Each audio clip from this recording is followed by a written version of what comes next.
let's kick off with tip number 1. Get the team along.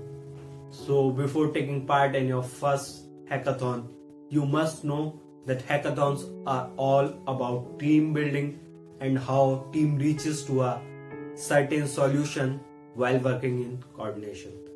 So before you take part in your first hackathon, you must build up a team that listens to you and vice versa. There might be some glitches during the hackathon, but in the end, the team must come along. Tip number 2. Prepare what to do. So while you are going to your first hackathon, if you have got the themes already, you must divide how each member will work in the team, what each member's responsibility would be, and how the team would come along.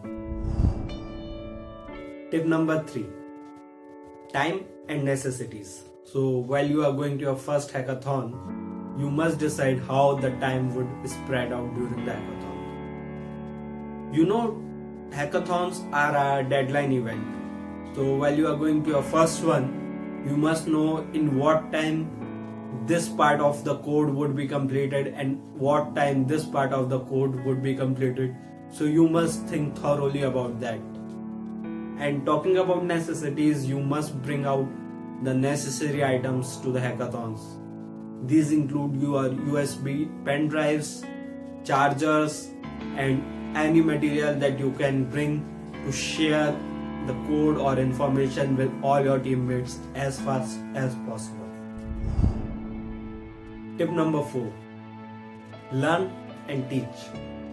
When you go to your first hackathon, always go with the intent of learning something new. Go in the contest, talk with all other participants, all other teams, and get to know what they are building, what cool APIs they are using, and if you are stuck somewhere, always take the help of mentors. And if you are good enough and some other team is stuck somewhere, you must also help them. Tip number 5. Crush it. So while you are going to your first hackathon, I hope you reach the presentation round of it, and if you do, try to impress the judges. Try to talk shit about your project, but it must look like it's the best thing in the world. So I want you to just go and crush it. Thanks a lot for watching, and I hope to see you in another one.